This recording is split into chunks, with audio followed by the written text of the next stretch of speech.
Kajian PBT ataupun pilihan raya Datu Bandar KL yang dikatakan oleh YB Hanayo mendapat tentangan hebat, bantahan hebat ya daripada Akmal Saleh, sahabat-sahabat semua.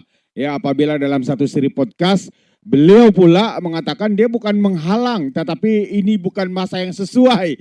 Jadi KJ masa itu bertanya bila masa yang sesuai, sedangkan KJ kata inilah masa yang sesuai untuk pilihan raya ini dilaksanakan.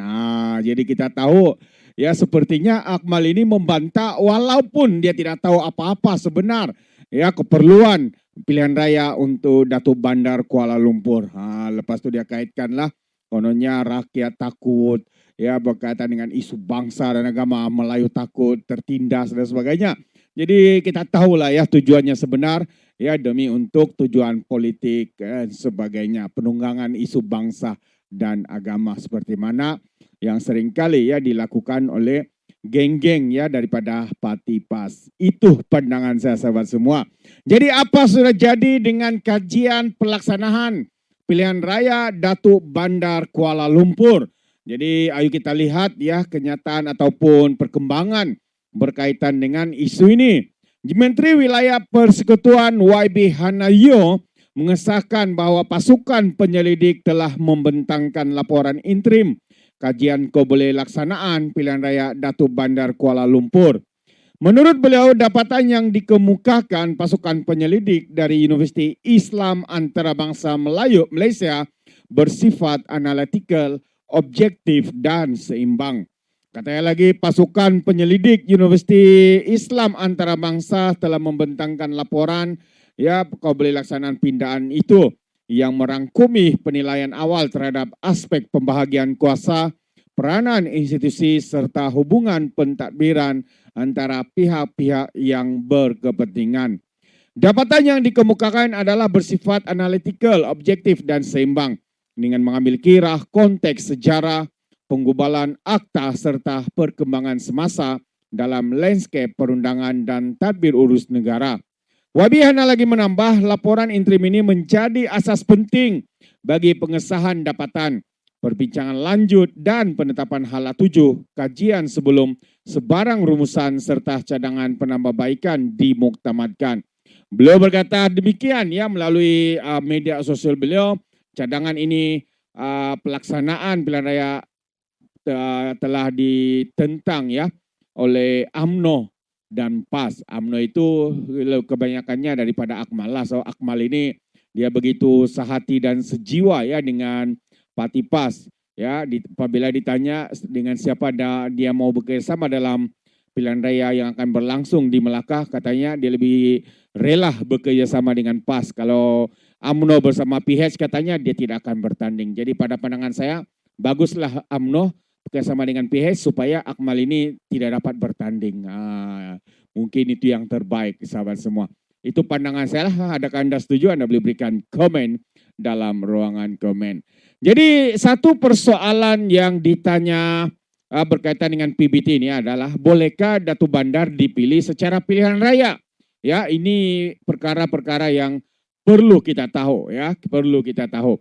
Ini bukan daripada kajian tapi ini adalah pandangan daripada seorang pemerhati yaitu Zulhasmi Sarif. Soalnya bolehkah nak buat pilihan raya Datu Bandar melalui pilihan raya? Jawapannya boleh katanya. Namun bukannya mudah, namun bukan semudah tenos petik jari, perlu kepada suatu kajian yang menyeluruh dan teliti dari segi pelaksanaannya. Jadi katanya sekarang Menteri di Jabatan Perdana Menteri minta Universiti Islam Antarabangsa buat kajian. Kita tunggu hasilnya nanti. Bagi saya sebelum nak buat pemilihan bagi Datu Bandar, beberapa peruntukan dalam Akta Ibu Kota Persekutuan khususnya Seksyen 4-2 hendaklah dipindahkan dengan menggantikan perlantikan Datu Bandar hendaklah dibuat melalui suatu pilihan raya. Begitu juga dalam Seksyen 13 yang memberikan kuasa kepada Menteri ke atas Datu Bandar juga hendaklah dimasukkan. Tidak logik ya seorang Datu Bandar yang dipilih oleh rakyat tiba-tiba terikat untuk mengikut arahan Menteri soalnya. Kemudian proses pilihan raya Ya, siapa yang akan mengendalikan pilihan raya? Adakah Suruhanjaya Pilihan Raya? Dan B, siapakah yang berhak atau layak menjadi pengundi pemilih dalam pilihan raya? Dan siapa yang layak bertanding untuk dipilih menjadi Datu Bandar? Ini bukan proses yang mudah dan main-main. Kemudian apabila pilihan raya dijalankan dan seorang Datu Bandar dipilih, adakah Datu Bandar masih tertakluk kepada arahan seorang menteri atau Perdana Menteri? Soalnya. Jadi apa pula status Dewan Bandaraya Kuala Lumpur DBKL? Adakah tetap sebuah pihak berkuasa tempatan PBT yang berfungsi sebagai agensi di bawah jabatan Perdana Menteri atau sebuah pihak berkuasa tempatan yang tertakluk dengan Kementerian Perumahan dan Kerajaan Tempatan KPKT atau sebuah pihak berkuasa yang bebas dan mempunyai otonomi sendiri? Itu lagi satu persoalan yang menarik untuk kita pikirkan. Dan integriti tinggi, bagaimana pula dengan kuasa yang di Pertuan Agung sebagai ketua bagi wilayah persekutuan? Pandangan saya, kata individu ini, pemilihan Datuk Bandar dengan cara sedia ada tiada masalah, tetapi mesti dipilih dari kalangan seorang yang mempunyai integriti yang tinggi, yang bertanggung jawab dan yang hendak berkhidmat untuk masyarakat dan bukannya pihak tertentu. Mesti ada penyata atau laporan tahunan yang disediakan dan didedahkan kepada umum dan sekiranya perlu dibentangkan dan dibahaskan di Parlimen. Sekarang sebenarnya ada tetapi tak diambil tahu dan tak dibahaskan pun, katanya. Ubah suai atau buat penstrukturan semula organisasi dalaman DBKL dari segi penjawatan, kepakaran, pengalaman, integriti dan pengukuhan perkhidmatan. Buka pintu DBKL kepada agensi integriti seperti SPRM dan audit tetap setiap masa bagi mengelak berlakunya salah guna kuasa dan penyelewengan. Jadi bagi saya, kata pandangan ini lagi, pemilihan dan pelantikan Datu Bandar melalui pilihan raya atau seperti sedia ada sekarang keduanya baik buruk dan tidak menjamin tidak akan berlaku sebagai salah guna kuasa atau tidak. Sebabnya Datu Bandar itu orang macam kita juga, bukannya mesin atau robot. Jadi Datu Bandar itu adalah orang, ada keluarga, ada kawan, ada kenalan, katanya ada musuh, dan yang selalu orang lupa ialah dia dibawa Datu Bandar atau ketua-ketua pengarah jabatan dan pegawai-pegawai serta kaki tangan yang menjalankan tugas.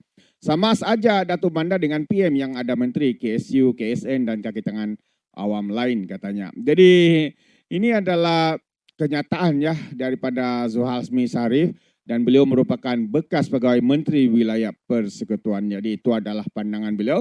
Juga bersetuju ya jika diadakan pilihan raya PBT untuk melantik Datu Bandar ya, tapi ada beberapa isu yang harus ya ditangani ataupun dijawab ya dengan persoalan-persoalan yang dikemukakan itu. Bukannya memberi soalan, membuat bantahan tetapi tidak tahu apa-apa yang mereka bantah, seperti mana yang dibuat ya oleh ketua pemuda PAS ini. Mungkin dia ketua pemuda PAS kot ya, selalu memperjuangkan PAS.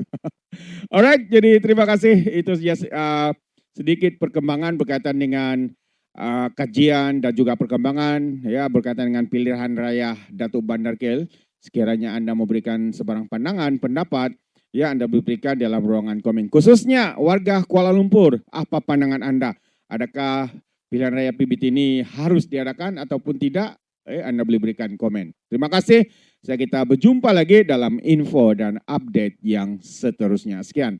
Bye-bye.